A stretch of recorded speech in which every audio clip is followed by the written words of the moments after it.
Hi friends, எல்லோரும் எப்படி இருக்கீங்க? நம்ம இன்னைக்கு my love in the country sorry episode 19ல் என்ன நடக்குதுன்னு பார்க்கலாம். நம்ம லாஸ்ட் எபிசோட்லேயே பார்த்துருப்போம். இந்த ஹீரோட அம்மா இந்த கிராங்க் அவங்க அம்மாவோட பேச்சை கேட்டுக்கிட்டு நம்ம மையமுக்கு ஏகப்பட்ட வேலையை கொடுத்துருப்பாங்க. ஃபுல் டைமும் நொங்க வெட்டி அதில் உள்ள நொங்க வெளியே எடுத்து வைக்கணும், அதுவும் க்ளீனாக அவ்வளோ வேலையை கொடுத்துருப்பாங்க. அவங்களும் சாயந்தரம் வரைக்கும் சளைக்காமல் அந்த வேலையை செஞ்சு கொடுத்துட்டு, இதை பாருங்கள், நீங்கள் சொன்ன டாஸ்க்கை நான் முடிச்சிட்டேன்னு காட்ட, ஆனாலும் அந்த லேடி திரும்பவும் நீ ஃபேக்ட்ரியெல்லாம் க்ளீன் பண்ணுன்னு சொல்லியிருந்திருப்பாங்க. நம்ம மையமும் புலம்பிக்கிட்டே வேறு வழி இல்லாமல் அந்த ஃபேக்ட்ரி ஃபுல்லாகவே க்ளீன் பண்ணிக்கிட்டு இருப்பாங்க. அதை பார்க்குற நம்ம டெமான் கூட பாவமாக போயிடும். அதனால் அவளுக்காக ஹெல்ப் பண்ண போகலான்ட்டு போக, அப்போ ஸ்ரீ இருந்துட்டு நீ போக வேண்டான்னு சொல்லி நீ வீட்டுக்கு போன அனுப்பி வச்சுருந்துருப்பா. அதோடு தானே முடிஞ்சிருந்துச்சு. இந்த எபிசோட் ஸ்டார்டிங்லேயே நம்ம மையம் அவங்க பாட்டுக்கு புலம்பிக்கிட்டே வேலை செஞ்சுக்கிட்டே இருப்பாங்களா, எல்லா வேலையும் முடிஞ்சிடும். ஆனாலும் ஏதோ ஒன்று எடுக்கிற டைமில் வாளி ஃபுல்லாக தண்ணி வச்சுருந்துருப்பாங்க. அந்த வாளியிலேருந்து தண்ணி இவங்க லைட்டாக இடித்ததால் அந்த தண்ணி ஃபுல்லாகவே ஊற்றிடும். அப்படியே அதே இடத்துலையே உட்காந்துட்டு மனசு உடஞ்சி போய் அழுதுகிட்டு இருக்காங்க. தாங்கிக்கவே முடியல. காலையிலேருந்து வேலை செஞ்சுருப்பாங்க, ஆனால் சாப்பிட்ருக்க மாட்டாங்கன்னு நினைக்கிறேன். சாப்பிடக்கூட இல்லையேன்ட்டு இவ்வளோ தூரம் நான் கஷ்டப்பட்டு வேலை செஞ்சோம், கடைசியிலேயே முடிஞ்சிருச்சுன்னு நினச்சேன். இப்படி எனக்கு பழி வாங்குற மாதிரி நடக்குதுன்ட்டு உட்காந்துட்டு செம்மையாக அழுதுகிட்டு இருக்கேன். அப்போ ஸ்ரீ வந்துட்டு என்னாச்சுங்கிற மாதிரி கேட்டுக்கிட்டே வர, நம்ம மையம் டக்குன்னு எழுந்திரிச்சிட்டு கண்ணெல்லாம் தொடச்சிட்டு, இதோ வேலையெல்லாம் முடிஞ்சிருச்சு, இந்த கொஞ்ச நேரத்தில் இந்த லாஸ்ட் வேலையை மட்டும் முடிச்சிடுறேன் அப்படின்ட்டு அந்த பொண்ணு வேலையை திரும்ப செய்யறதுக்கு ஆரம்பிக்க, ஸ்ரீ இருந்துட்டு கொடு, நான் அதை செஞ்சுக்கிறேன், நீ போய்ட்டு ரெஸ்ட் எடு போன்னு சொல்லி அனுப்பிவிட, அந்த பொண்ணும் முழிச்சிக்கிட்டே நிற்கிறா. இல்லை அப்படிங்கிற மாதிரி, இல்லை நான் உனக்கு ஆர்டர் கொடுக்குறேன், நான் சொல்கிறத நீ செஞ்சு தான் ஆகணும், நீ போய் ரெஸ்ட் எடுத்துக்க, நான் இதை பார்த்துக்கிறேன்னு சொல்லிட்டு அனுப்பி விடுவா. அப்போ நம்ம மையமாக அங்கேருந்து போக பார்க்க, மையம் ஒரு நிமிஷம் இல்லை, சரி உனக்கு மனம் வேணும்னா நீ எங்கள் அம்மாக்கிட்ட ப்ரூவ் பண்ணியே ஆகணும், மனவை நீ பணத்துக்காக கல்யாணம் பண்ணிக்க மாட்ட அப்படிங்கிறது எங்கள் அம்மாவுக்கு தெரிஞ்சாகணும், அதுக்காக நீ நிறையவே கஷ்டப்பட வேண்டியதாக இருக்கும் அப்படின்லாம் சொல்ல, அதுக்கு மையமும் எனக்கு புரியுது, ஆனால் யாருக்காகவும் என்ன நானே ப்ரூவ் பண்ணிக்கணுங்கிற அவசியமே எனக்கு கிடையாது அப்படின்னு சொல்லிட்டு அந்த பொண்ணு அங்கேருந்து கிளம்பிடுறா. மையம் வெளியே போன உடனே ஸ்ரீ பொண்ணு வேலை செய்யலான்னு ஸ்டார்ட் பண்ணுவா. அந்த சமயத்தில் டெமான் வந்துட்டு குடு, நான் தொடச்சிக்கிறேன் அப்படின்னு சொல்லிட்டு சொல்றதுக்கு நம்ம ஸ்ரீ இருந்துட்டு இல்லை நானே பண்ணிக்கிறேன், நீ என்ன வீட்டுக்கு போக சொன்னா இங்கே என்ன பண்ணிக்கிட்டு இருக்க அப்படிங்க, நீங்கள் கஷ்டப்பட்டு வேலை செஞ்சுக்கிட்டு இருக்க, அதை பார்த்துட்டு நான் என்ன சும்மாவாக இருக்கிறது, அதனால தான் நான் உனக்கு ஹெல்ப் பண்ணுறதுக்காக வந்திருக்கேன் அப்படின்னு சொல்லிட்டு டெமான் நம்ம ஸ்ரீக்கு ஹெல்ப் பண்ண ஆரம்பிச்சிடுறான். நம்ம மையமும் காலையிலேருந்து ஒர்க் பண்ணிக்கிட்டே இருந்திருப்பாங்க இல்லையா, சரி சாப்பிடலாம் அப்படின்னு சொல்லிட்டு போய் சாப்பிட்றதுக்காக சாப்பாடு பாத்திரத்தெல்லாம் திறந்து திறந்து பார்க்குறாங்க. குழம்பு கொஞ்சம் கூட இல்லை, சாப்பாடு சுத்தமாக தொடச்சி வச்சுருக்காங்க. அதனால் அந்த பொண்ணு என்ன பண்ணிடுறான்னா திரும்ப அரிசியை கழுவி அடுப்பில் பற்ற வச்சு வைக்கலான்னு போக, அந்த சமயத்தில் அந்த பாத்திரம் நழுவி கீழே விழுந்து அரிசியெல்லாம் கீழே கொட்டிடுது. மையமுக்கு மனசு இன்னமும் உடஞ்சி போயிடுது, தாங்கிக்கவே முடியலையே, அப்படியே உட்காந்துட்டு அழவே ஆரம்பிச்சிடுறாங்க. அழுதுகிட்டே அந்த மண்ணில் விழுந்து கிடக்கிற அந்த அரிசியை கொஞ்சம் கொஞ்சமாக அள்ளி போட்டுக்கிட்டே அழுதுகிட்டு இருக்க, இது எல்லாத்தையுமே காலையிலேருந்து இந்த பொண்ணு வேலை செஞ்சுக்கிட்டு இருக்கிறது எல்லாத்தையும் நம்ம ஜேர்டு பார்த்துக்கிட்டு தானே இருந்திருப்பான். அவன் ஓடி போயிட்டு அப்போ தான் வெளியே இருந்து வந்துக்கிட்டு இருப்பான். வெளியே ஏதோ வேலை விஷயமா போயிருந்தான் இல்லையா, அவன் அப்போ தான் வந்துக்கிட்டு இருப்பான். அவன்கிட்ட போயிட்டு இந்த மாதிரி மையம் ரொம்ப கஷ்டப்பட்டுட்ருக்கா, நீ போன்னு சொல்கிறதுக்கு ஹீரோட அப்பா நீ என்ன சொல்லிகிட்டு இருக்க, அவளுக்கு உடம்பு சரியில்லைன்னா ஹாஸ்பிட்டல் கூட்டிகிட்டு போக வேண்டியதானே அப்படிங்க, மையமுக்கு ரொம்ப கஷ்டமாக இருக்குது, நீ போமானா அப்படின்னு சொல்லிட்டு இவன் மனக்கிட்ட சொல்லவும், என்னமோ ஏதோன்ட்டு அவனும் வந்து பார்க்க, இந்த பொண்ணு உட்காந்துட்டு அழுதுகிட்டே அந்த மண்ணில் கிடக்கிற அரிசியெல்லாம் அள்ளிக்கிட்டே இருப்பா இல்லையா, அதை பார்த்த உடனே அவனுக்கும் மனசு கஷ்டமாயிடுது. அவனுக்கு நல்லாவே புரிஞ்சு போயிடுச்சு, நம்ம இல்லைங்கோ மையமாக அம்மா நல்லாவே கொடுமைப்படுத்தியிருக்காங்க, அதனால தான் இவ்வளோ தூரம் கஷ்டப்பட்டு அழுதுகிட்டு இருக்கா அப்படின்ட்டு அவனுக்கு நல்லாவே புரிஞ்சு போயிடுது. அதனால விடு, நான் இதை பார்த்துக்கிறேன், உனக்கு சாப்பாடு நான் வாங்கிட்டு வந்திருக்கேன், நீ அதை சாப்பிட்லாம், நீ இதை விடு அப்படின்னு சொல்லிட்டு மையமாக சமாதானப்படுத்த ஆரம்பிக்க, அது பொண்ணும் செம்மையாக அழுதுகிட்டே இருப்பாளா, அதனால அவன் நெஞ்சிலே சாட்சி வச்சுக்கிட்டு சமாதானப்படுத்திக்கிட்டு இருப்பான். அழாத, நான் பார்த்துக்கிறேன், நான் உனக்காக சாப்பாடெலாம் எடுத்துகிட்டு வந்திருக்கேன், நான் ஒரு நாள் இல்லைங்க உனக்கு கஷ்டமாயிடுச்சல்ல, இப்போ நான் வந்துட்டல, நான் உன்னை பார்த்துக்கிறேன் அப்படின்னு சொல்லிட்டு சமாதானப்படுத்திக்கிட்டு இருப்பான். இது எல்லாத்தையும் ஹீரோட அப்பாவும் பார்த்து அவருக்கே கொஞ்சம் மனசு கஷ்டமாக இருக்குது, இவ்வளோ சின்ன பொண்ணை இந்த அளவுக்கு கஷ்டப்படுத்துகிறாங்களான்ட்டு அவர் மனசில் தோணுது. அதுக்கப்புறம் நம்ம மையமும் கூட்டிகிட்டு போயிட்டு அவளுக்கு எல்லா சாப்பாடையும் வச்சு நீ இதெல்லாம் சாப்பிடலாம் அப்படின்னு சொல்லிட்டு சாப்பாடெல்லாம் மீனெல்லாம் எடுத்து எடுத்து கொடுத்துக்கிட்டு இருக்க. அவங்களும் சாப்பிட்டுட்டு இருக்காங்க. அப்போ மன பேசிக்கிட்டே இருப்பானா, உனக்கு இன்னைக்கு வேலை கஷ்டமாக போச்சா, இன்னைக்கு நீ அழுதுகிட்டு இருந்தது கூட பசியால் தானே அழுதுகிட்டு இருந்த அப்படிங்கிற மாதிரிலாம் கேட்டுக்கிட்டு, நீ இன்னைக்கு என்னை ரொம்பவே மிஸ் பண்ணியிருப்ப போல இருக்கே அப்படின்னு கேட்க ஆமான்னு சொல்லிடுறாங்க. அப்புறம் டக்குன்னு ஷாக் ஆகிட்டு அமைதியாயிட மனவும் சிரிச்சுக்கிட்டு, எனக்கு தெரியும் நீ எதுக்காக அழுதுகிட்டு இருந்த, பசி ரொம்ப இருந்துச்சு அதனால தான் அழுதுகிட்டு இருக்கியான்னு கேட்க, அந்த பொண்ணு ஒரு நிமிஷம் உண்மையை சொல்லலாமான்னு யோசிப்பா.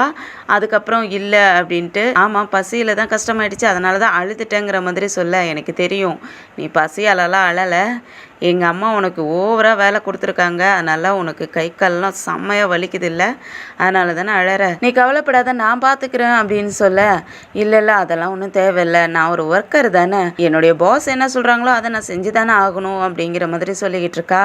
அதே சமயத்தில் இங்கே ஹீரோட அப்பாவும் இந்த பொண்ணு அழுதுகிட்டு இருந்ததை பார்த்தார் இல்லையா, அவர் போயிட்டு அவங்க ஒய்ஃப் கிட்ட சத்தம் போட்டுட்டு இருக்காரு, நீ ஏன் மயம் இவ்வளோ தூரம் கஷ்டப்படுத்திக்கிட்டு இருக்க அப்படின்னு கேட்டுட்டு இருக்கா. அவங்க திமிர உட்காந்துக்கிட்டு விசிறி எல்லாம் காற்று விசிறிக்கிட்டே உட்காந்துருக்காங்க. நான் கேட்கறதுக்கு பதில் சொல்ல மாட்டியா, அந்த பொண்ணு எதுக்காக அந்த அளவுக்கு கஷ்டப்படுத்தினேன்னு கேட்கறதுக்கு, நான் என்ன சொன்னேன், நான் வேலையை சொன்னேன், அவள் செய்யறதும் செய்யாததும் அவளோட இஷ்டம், ஏன் அவள் செய்யதை போயிருக்க வேண்டியதுதானே அப்படிங்கிற மாதிரிலாம் சொல்லிக்கிட்டு இருக்க. அப்போ மனம் வந்துட்டு, அம்மா நீங்கள் ரொம்ப ஓவராக பண்ணிக்கிட்டு இருக்கீங்க, அவள் நம்ம வீட்டில் ஒர்க் பண்ணிக்கிட்டு இருக்காங்கிறதுக்காக அவகிட்ட இந்த அளவுக்கு அட்வான்டேஜ் எடுத்துகிட்டு அவளை கஷ்டப்படுத்திக்கிட்டு இருக்கீங்களா, அதுக்கு அவங்க அம்மாவும் நான் ஒன்றும் தப்பு பண்ணலங்கிற மாதிரியே தான் பேசிக்கிட்டு இருக்காங்க.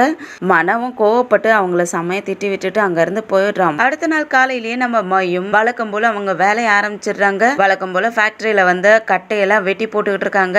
அந்த சமயத்தில் சாட் வந்துட்டு மறைஞ்சிருந்து நம்ம மையம்மை பார்க்க, நம்ம மையம்மா ஒரே வெட்டில் ஒவ்வொரு கட்டையாக வெட்டி வெட்டி போட்டுக்கிட்டு இருக்காங்களா, அதை பார்த்தோன்னே ஷாக் ஆகிட்டு, அப்போ இவ்வளோ சூப்பராக இவ்வளோ தேறிட்டாளா, ரொம்ப சூப்பராக கட்டையெல்லாம் வெட்டிட்டு இருக்காளே, ரொம்பவே ப்ராக்டிஸ் பண்ணிட்டாளாட்டுக்கே, நம்ம இப்போ கூட்டிகிட்டு போனோம்னா நம்ம படத்துக்கு இவ இப்போ கரெக்டாக இருப்பா அப்படின்ட்டு சாட் யோசிச்சுக்கிட்டு பேசிக்கிட்டு இருக்கக்குள்ள அந்த இடத்துக்கு நம்ம மனா வந்துடுறான். சாட்டை பார்த்தோன்னே, ஏ சாட் இங்கே என்ன பண்ணிக்கிட்டு இருக்கே அப்படின்னு கேட்க, இல்லை நான் மையம்மை பார்க்க தான் வந்தேன், அவ எந்த அளவுக்கு வேலை செஞ்சுக்கிட்டு இருக்கான்னு மறைஞ்சிருந்து பார்த்துக்கிட்டு இருக்கேன் அப்படிங்கிற மாதிரி மழுப்பி விட தான் பார்க்க. அப்போ உடனே மனா இருந்துட்டு, ஏய் நீ என்ன பண்றங்கிறது எனக்கு நல்லாவே தெரியும், அவ சைசம் தானே, அவளை ஒரு படத்துக்காக தானே அவளை இங்க கூட்டிட்டு வந்து விட்டுருக்க, அவளை பிராக்டிஸ் பண்றதுக்காக தானே இங்க கூட்டிட்டு வந்து விட்டுருக்கீங்க, எனக்கு அவளை பத்தின எல்லா விஷயமும் தெரியும் சொல்ல. சாட் ஷாக் ஆயிட்டு, என்ன சொல்ற, அவளை பத்தின விஷயம் எல்லாமே உனக்கு தெரிஞ்சு போச்சா, ஆமா அவ சைசம் தான், அவ இப்போ ஒரு ஃபிலிம்காக தான் இங்க பிராக்டிஸ் பண்றதுக்காக நான் கொண்டு வந்து விட்டேன், ஆனா இப்போ பார்க்கக்குள்ள செம்மையா பண்றா,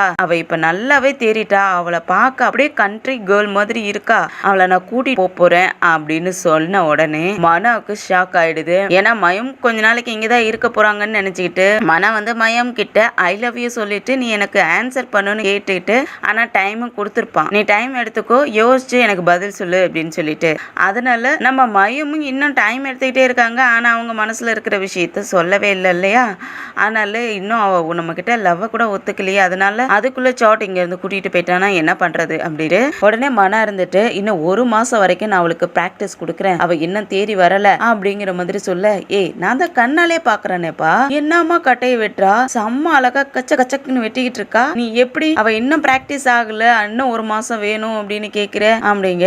எனக்கு தெரியாதா அவ பிராக்டிஸ் ஆயிட்டாலா இல்லையான்னு, அவளுக்கு நான் தானே பிராக்டிஸ் கொடுத்துக்கிட்டு இருக்கேன், இன்னும் எனக்கு 1 மாசம் வேணும், அவளுக்கு நான் பிராக்டிஸ் கொடுக்குறேன், இன்னும் 1 மாசத்துல பாரு அவ இன்னும் எந்த அளவுக்கு தேறி வந்துருப்பான்ட்டு அப்படின்ட்டு மன சொல்ல. அதுக்கப்புறம் நீ போயிட்டு அவளை நேராவே மீட் பண்ணாத, இங்க இருந்து அப்படியே ஒளிஞ்சிட்டு ஓடி போயிடு, அவ முன்னாடி போய் நிக்காத அப்படின்ட்டு மன சொல்லவும், இவனும் சரி வேற வழி இல்ல அப்படின்ட்டு சரி நான் கிளம்புறேன்னு சொல்லிட்டு அங்க இருந்து மறைஞ்சு கிளம்பி போய்கிட்டு இருப்பான். அப்போ நம்ம மையம் அங்க உள்ள ட்ராலியில அந்த கட்டையெல்லாம் போட்டு எடுத்துக்கிட்டு வந்துட்டு இருப்பாங்களா, அந்த சமயத்துல சாட் மேல இடிச்சிட்டு மயமும் பாத்துடுறாங்க, ஏ சாட் நீயா அப்படிங்க. இவனுக்கு ஷாக் ஆயிடுது, ஐயோ மயம் மேலே அடிச்சோம் அப்படின்ட்டு அவன் ஷாக் ஆகி நிக்க, ஏய் என்ன விஷயம் இங்க வந்திருக்க, அப்ப எதுவும் குட் நியூஸா, நீங்க அந்த மூவில லீடிங் ஆக்ட்ரஸா எடுத்துக்க போறீங்களா, அதுக்காக தான் இங்க வந்திருக்கா, அந்த விஷயத்த சொல்றதுக்காக தான் வந்திருக்கேன் அப்படின்ட்டுலாம் ரொம்ப ஹாப்பி அப்படியே எக்ஸைட்டடா பேசிக்கிட்டு இருக்க சாட் இருந்துட்டு இல்ல நீ இன்னும் 1 மாசம் வரைக்கும் இங்கேயே நீ பிராக்டிஸ் எடுக்கணும் அப்படின்னு சொல்ல என்ன சொல்ற நான் தான் ஆல்ரெடி பிராக்டிஸ் ஆயிட்டேனே இங்க பாரு என் கையெல்லாம் பாரு அப்படின்னு சொல்லிட்டு கிளவுஸ் எல்லாம் எடுத்துட்டு கையை காட்ட கையெல்லாம் செவந்து போயிருக்குது. இன்னும் நான் என்ன பிராக்டிஸ் பண்ண வேண்டியது இருக்கு உண்மையை சொல்லு ஏதாவது என்கிட்ட இருந்து மறைக்கிறியா அப்படின்ட்டு அவன் திருட்டு முழிக்கிறத பார்த்த உடனே மையமும் கேட்க ஆரம்பிச்சிடுறாங்க நீ என்ன பண்ணிக்கிட்டு இருக்க வேற எந்த பொண்ணையும் லீடிங் ஆக்ட்ரஸா எடுத்துட்டீங்களா அதனாலதான் என்னைய அவாய்ட் பண்ணிக்கிறியா உடனே சாட் இருந்துட்டு அப்படிலாம் ஒண்ணும் கிடையாது நீதான் லீடிங் ஆக்டர்ஸ் ஆனா நீ இன்னும் 1 மாசம் வேலை செஞ்சுதான் ஆகணும் அப்படிங்கிற மாதிரி சொல்ல இல்ல நீ ஏதோ திருட்டு முழிச்சுக்கிட்டு இருக்க ஏதோ கோல்மால் வேலை பண்ணிக்கிட்டு இருக்கீங்க அப்ப நான் இல்ல வேற ஒரு பொண்ணை தானே நீங்க அந்த லீடிங் ஆக்ட்ரஸ்ல எடுத்துக்கிட்டு இருக்கீங்க அப்படின்ட்டு இந்த பொண்ணு கரெக்டான பாயிண்ட தான் கேட்டுட்டு இருக்கா. ஐயோ நான் உண்மையதான் சொல்றேமா அந்த மாதிரிலாம் வேற எந்த பொண்ணையும் அந்த மூவிக்கு எடுக்க கிடையாது உன்னை தான் எடுக்க போறோம் ஆனா நீ இன்னும் கொஞ்சம் ட்ரெயின் ஆகணும் அதனாலதான் அப்படின்னு சொல்ல அப்ப உண்மையாலுமே இதுதானே பக்காவான இன்ஃபர்மேஷன் வேற எதுவும் மாத்தல வேற எந்த பொண்ணையும் நீங்க லீடிங் ஆக்ட்ரஸா எடுக்கல நான் தானே அந்த படத்துக்கு லீடிங் ஆக்டர்ஸ் அப்படின்ட்டு இன்னும் 1 மாசம் தான் நான் இங்க ஒர்க் பண்ணுவேன் அதுக்கு மேல நான் இங்க ஒர்க் பண்ணவே மாட்டேன் அப்படின்ட்டு நம்ம மையமும் ஷார்ட்டுக்கு கையை கொடுத்து டீல்ன்ட்டு ஒத்துக்குவாங்க. அதுக்கப்புறம் நம்ம மையம் வீட்டுல போயிட்டு உட்காந்துட்டு நைட் ஆன உடனே தண்ணி அடிக்க ஆரம்பிச்சிடுறாங்க. நல்லா தண்ணி அடிச்சுட்டு போதையில புலம்பிக்கிட்டு இருக்காங்க. நிலா கிட்ட எல்லாம் வேண்டி கேட்டுக்கிட்டு இருக்காங்க நான் தான் அந்த மூவிக்கு லீடிங் ஆக்ட்ரஸா இருக்கணும் வேற யாரையும் அவங்க அப்பாயின்மெண்ட் பண்ணக்கூடாது நானா தான் இருக்கணும் என்னுடைய கனவெல்லாம் உண்மையாகணும் அப்படின்ட்டு எல்லாம் நிலா கிட்ட எல்லாம் வேண்டிக்கிட்டு இருப்பாங்களா. அந்த சமயம் பார்த்து சொட்டு சொட்டா மழை வர ஆரம்பிது. என்னது தண்ணி மேல பட்டுட்டு இருக்கு அப்படின்ட்டு கொஞ்ச நேரம் பாத்துக்கிட்டு இருக்க குளியே நல்ல மழை இடிச்சு மின்னல்ல வெட்ட ஆரம்பிச்சிருது. இதெல்லாம் பார்த்து நம்ம மையமும் அந்த போதையிலும் கூட பயப்பட ஆரம்பிச்சிடுறாங்க. மின்னல் அடிக்குது இடி இடிக்குது அப்படின்ட்டு சமய பயந்து போய்கிட்டு இருக்க மழையும் நல்ல வேகமா வர ஆரம்பிச்சிருது. அந்த மலையிலேயே நனைஞ்சுக்கிட்டே திரும்பவும் போதையில கத்திக்கிட்டு இருக்காங்க. மலைய உனக்கு அறிவு இருக்கா இந்த டைம்ல தான் வருவியா நான் புலம்பிக்கிட்டு இருக்கேன் நீ இப்ப வந்துட்டு என்ன ஃப்ரீயா இருக்க விட மாட்டியா அப்படின்ட்டு மலையை பிடிச்சு தீட்டிக்கிட்டு வெளியே நின்றுட்டு இருக்க. அந்த சமயம் ஹீரோ பார்த்துட்டு வந்துட்டு மயம் இங்க என்ன பண்ணிக்கிட்டு இருக்க வா உள்ளன்ட்டு பிடிச்சு இழுத்துக்கிறான். லைட்டா உள்ள இழுத்து வச்சுக்கிட்டு மயம் என்ன பண்ணிக்கிட்டு இருக்க நீ இந்த மாதிரி மலையில நினைஞ்சுக்கிட்டு இருந்தேன்னா உடம்பு சரியில்லாத போயிட்டு அப்படியே செத்து போயிடுவ உனக்கு அறிவு இருக்கா இல்லையான்னு திட்டிட்டு இருக்க. நான் செத்தா பரவாயில்ல நான் என்னுடைய கனவுக்காக செத்தாலும் எனக்கு கவலையே கிடையாது. நான் எந்த அளவுக்கு கனவு கண்டு வச்சுக்கிட்டு இருந்தேன் தெரியுமா ஆனா என்னுடைய ட்ரீம் இன்னமும் நிறைவேறவே கிடையாது அது எனக்கு எவ்வளவு வலியை கொடுக்குது தெரியுமான்ட்டு புலம்ப ஆரம்பிச்சாங்க. அப்புறம் மனம் சமாதானப்படுத்துறான் நீ எதுக்கும் கவலைப்படாத உன்னுடைய கனவு கண்டிப்பா நிறைவேறும் நீ என்ன ஆசைப்படுறியோ அது கண்டிப்பா நிறைவேறும் நீ எதுக்கும் கவலைப்படாதன்னு சொல்லி சமாதானப்படுத்திக்கிட்டு இருக்க. ஆனா அந்த பொண்ணு விடுற மாதிரியே இல்ல அழுதுகிட்டே இருக்கா புலம்பி தள்ளிக்கிட்டே இருக்கா. நான் என்னுடைய கனவுக்காக நான் எவ்வளவு கஷ்டப்பட்டு இருக்கேன் தெரியுமா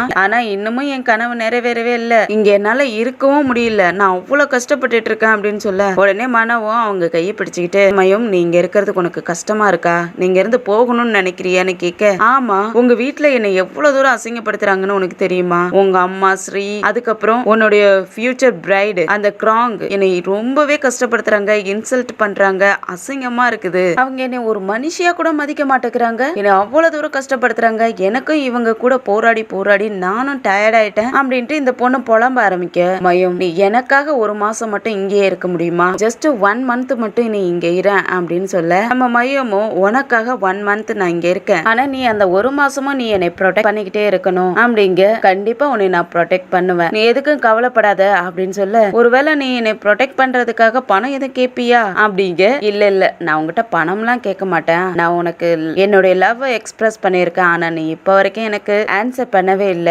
நீயும் என்னை லவ் பண்ணா அது மட்டும் போதும் எனக்கு உன்னை ரொம்பவே பிடிச்சிருக்கு அப்படின்னு சொல்லிட்டு அப்படியே மயமா பக்கத்துல இழுத்து வச்சு கிஸ் பண்ண ஆரம்பிக்க பதிலுக்கு நம்ம மயமும் கிஸ் பண்ண ஆரம்பிச்சிடுறாங்க. அப்படியே 2 பேரும் ரொமான்ஸ் பண்ணவும் ஸ்டார்ட் பண்ணிடுறாங்க. அப்படியே அடுத்த நாள் காலையிலயும் ஆயிடுது. நம்ம மயமும் மனமும் ஒன்னா படுத்திருக்காங்க. மயமுக்கு தான் முதல்ல முழிப்பு வருது. கண்ணை முழிச்சு பார்க்க அவங்க உடம்புல ட்ரெஸ் இல்ல அதுவும் பக்கத்துல மன படுத்திருக்கான். என்னது அப்படின்ட்டு ஷாக் ஆயிட்டு எழுந்திருச்சு உட்காந்துட்டு அழவே ஆரம்பிச்சிடுறாங்க. நம்ம என்ன பண்ணிக்கிட்டு இருந்தோம் என்ன நடந்துச்சு ஒண்ணுமே புரியலன்ட்டு அழ ஆரம்பிக்க மனவும் டக்குன்னு தூக்கம் கலைஞ்சு எழுந்திருச்சு. என்னாச்சு ஏன் அழறன்னு கேட்க நமக்குள்ள லாஸ்ட் நைட் என்ன நடந்துச்சு இது எப்படி நடந்துச்சு அப்படின்ட்டு குழப்பத்துல புலம்பிக்கிட்டு இருக்க. இதுக்கு எல்லாமே காரணம் நான் தான் அப்படிங்கிற மாதிரி மனா சொல்றான். நான் தப்பு பண்ணிட்டேன் நான் இந்த மாதிரி நடந்திருக்க கூடாது நான் இந்த தப்பு பண்ணதால என்னோட ட்ரீம் கூட என்னால நிறைவேற்றிக்க முடியாது அப்படின்னு சொல்லிட்டு அழவே ஆரம்பிச்சிடுறாங்க. மனவும் எவ்வளவோ சமாதானப்படுத்துறதுக்காக பாக்குறான். ஆனா அந்த பொண்ணு பயந்துட்டு அழுதுகிட்டு இருக்கா. நான் ஒரு ஆக்ட்ரஸா இருந்துகிட்டு ஒரு செலிபிரிட்டியா இருந்துகிட்டு இந்த மாதிரி தப்பெல்லாம் பண்ணக்கூடாது நான் லவ் பண்ணக்கூடாது ஆனா நடக்க கூடாதெல்லாம் நடந்துருச்சு நான் என்ன பண்ணுவேன் ஆனா மனம் லாஸ்ட் நைட் நடந்ததை மட்டும் நீ மறந்துரு அதை பத்தி யோசிக்காத அதை பத்தி வேற எந்த ஸ்டெப்பும் எடுக்காதங்கிற மாதிரி சொல்ல, அது மட்டும் என்னால முடியாது மயம், நீ ஏன் இந்த மாதிரி பேசுற, நீ என்ன லவ் பண்ணவே இல்லையா, உண்மையை சொல்லு, நீ என்னை லவ் பண்றியா இல்லையா அப்படின்னு கேட்க, அந்த பொண்ணு நான் அழுதுகிட்டே இழுத்துக்கிட்டு இருக்க, சரி சரி பரவாயில்ல வீடு, நீ அதை பத்தி யோசிச்சு டென்ஷன் ஆகிக்கிட்டு இருக்காத அப்படின்னு சொல்லிட்டு ரெண்டு பேருமே ட்ரெஸ் எல்லாம் சேஞ்ச் பண்ணிக்கிட்டு இருக்க. அப்ப நம்ம மயம் இருந்துட்டு, சரி இன்னைக்கு நடந்தது நடந்து போச்சு, இதுக்காக நீ ரெஸ்பான்சிபிலிட்டி எடுத்துக்கணும்னு அவசியம்லாம் இல்ல மனா, நீ உன்னோட வேலையை பாரு, நான் என்னுடைய வேலையை பாக்குறேன் அப்படின்னு சொல்ல, மனாவுக்கு ஒன்னும் புரியல, நீ என்ன பேசுற, என்ன சொல்லிக்கிட்டு இருக்கேன்னு கேக்குறதுக்கு, இல்ல நான் திரும்பவும் பேங்க் போகலான்னு இருக்கேன், இன்னைக்கு நடந்ததுக்காக நீ எந்த ரெஸ்பான்சிபிலிட்டியும் எடுத்துக்கணுங்கிற அவசியம் இல்லங்கிற மாதிரி அந்த பொண்ணு சொல்ல, உடனே மனா கையை பிடிச்சு இழுத்துக்கிட்டு வெளியே வா அப்படின்ட்டு இழுத்துட்டு போக, எங்க என்னை கூட்டிட்டு போறேன்னு கேட்கறதுக்கு, நான் எங்க கூட்டிட்டு போறேன் என்ன பேசுறேன்னு நான் கூட்டிட்டு போனதுக்கு அப்புறம் உனக்கு தெரியும் வான்னு சொல்லிட்டு மயம பிடிச்சு இழுத்துட்டு போய்கிட்டு இருக்க. அதே சமயத்துல அவங்க வீட்டுக்கு இந்த கிராங்க் ஃபேமிலியே வந்திருக்கு, திரும்பவும் அந்த மேரேஜ் விஷயத்தை பத்தி பேசுறதுக்கு தான் வந்திருப்பாங்க போல இருக்கு. ஹீரோட அம்மா அவங்க கிட்ட குழஞ்சு பேசிக்கிட்டு இருக்காங்க. அந்த சமயத்துல மன நம்ம மயமா அங்க எடுத்துட்டு வந்துடுறான். அவங்க அம்மாவும் பார்த்துட்டு மன என்ன பண்ணிக்கிட்டு இருக்கேன்னு கேட்க, மன வர நம்ம மயம் கையை பிடிச்சு கூட்டிட்டு வந்திருப்பானா, என்ன பண்ணிக்கிட்டு இருக்க, இவ கையை எதுக்கு பிடிச்சு கூட்டிட்டு வர அப்படின்னு கேட்க, நம்ம மயம் டக்குன்னு கையை விலைக்கு எடுத்து விட்டுறாங்க. மன உடனே மயமோட ஷோல்டர்லயே கையை போட்டு பக்கத்துல இழுத்து வச்சுக்கிட்டு, நான் மயம கல்யாணம் பண்ணிக்க போறேன்னு சொல்ல, ஏடா சொல்றேன்னு கேக்குறதுக்கு, ஆமா நான் மயம கல்யாணம் பண்ணிக்க போறேன் அதை தான் சொல்றேன் அப்படின்னு சொல்ல, அவங்க அம்மா அப்படியே மயக்கம் போட்டு விட, உடனே நம்ம ஸ்ரீதான் ஏதோ எடுத்துட்டு வந்து கிராங்க் அம்மா ஏதோ பொடி மாதிரி அவங்க மூக்குல எல்லாம் தடவி விட்டு அவங்கள மயக்கத்துல இருந்து தெளிய வைக்கிறாங்க. அவங்க மயக்கம் தெளிஞ்ச உடனே, இந்த வீட்டுக்கு மயம்லாம் மருமகளா வரவே முடியாது, இந்த வீட்டுக்கு ஒரே ஒரு மருமக நம்ம கிராங்க் மட்டும்தான் அப்படின்னு சொன்ன உடனே இந்த கிராங்க் என்ன பண்றான்னா, மன பக்கத்துல போயிட்டு ஒட்டிக்கிட்டு நின்னுட்டு கையை பிடிச்சிக்கிறா. ஆனா மன இருந்துட்டு, நான் கிராங்க லவ் பண்ணவே இல்லையே அப்படிங்க. கிராங்க் இருந்துட்டு, ஆன்ட்டி என்னது ஏன் இப்படி பேசிக்கிட்டு இருக்கா, நீங்களும் பாத்துக்கிட்டு இருக்கீங்களே எங்க டெமானோ ஆன்ட்டி, நீங்க சொன்ன வார்த்தையை நிறைவேற்றுங்க, மயம்க்கு வேற மாப்பிள்ள கூட கிடைப்பான் அப்படிங்கிற மாதிரி அவனை பத்தி தான் சொல்லிக்கிட்டு இருக்கான். உடனே ஸ்ரீ எழுந்துச்சு நின்னுட்டு காத்தெல்லாம் வேகமா விசிறி விட்டுட்டு இருக்கா. ஸ்ரீ கோவமாகறத பார்த்த உடனே பயந்து போயிட்டு, ஆனா என் சிஸ்டர் மனா மட்டும் தான் கல்யாணம் பண்ணிக்க முடியும் அப்படின்ட்டு மாத்தி பேச ஆரம்பிச்சிடறான். இது குடும்பமே சேர்ந்துட்டு கொந்தளிச்சு கத்த ஆரம்பிச்சிடுறாங்க. ஒருத்தர் மன அம்மாவை பிடிச்சு சத்தம் போட்டுக்கிட்டே இருக்க, மன ஒரு கட்டத்துல கோவம் ஆயிட்டு, கொஞ்சம் நில்லுங்க, நான் என் ஃபேமிலி கிட்ட தனியா பேசணும்னு ஆசைப்படுறேன் அப்படின்ட்டு சொல்ல, அவங்க எல்லாரும் கோவப்பட்டுட்டு அங்க இருந்து கிளம்பிடுறாங்க. அந்த குடும்பமே அங்க இருந்து போனதுக்கு அப்புறம் ஹீரோட அம்மா ஹீரோவை பிடிச்சு செம்மைய திட்டிட்டு இருக்காங்க. மனாவும், என்னதாம்மா உங்களுக்கு பிரச்சனை, நான் மையமா மேரேஜ் பண்ணிக்கிறதுல உங்களுக்கு என்னதான் பிரச்சனைன்னு கேக்குறதுக்கு, அவ இந்த வீட்டுக்கு மருமகளா வரக்கூடாது, கிராங்க் தான் இந்த வீட்டுக்கு மருமக அப்படின்னு சொல்ல, ஆனா மயம் என்னோட வைஃப்னு சொல்லுவானா, எல்லாருமே ஷாக் ஆயிடுறாங்க. ஃபேமிலியே ஷாக் ஆயிட்டு பாத்துக்கிட்டு இருக்க, இவன் டக்குன்னு நம்ம மயமோட கையை பிடிக்க, மயம் கையை எடுத்து விட தான் பாக்குறாங்க. அதை பாக்குற அவங்க அம்மாவுக்கு கோவம் ஆயிடுது. ஏ மயம், நீ என்ன பண்ணிக்கிட்டு இருக்க, என் பையனை செடியூஸ் பண்ணிட்டியாடி, இது எல்லாமே எதுக்காக,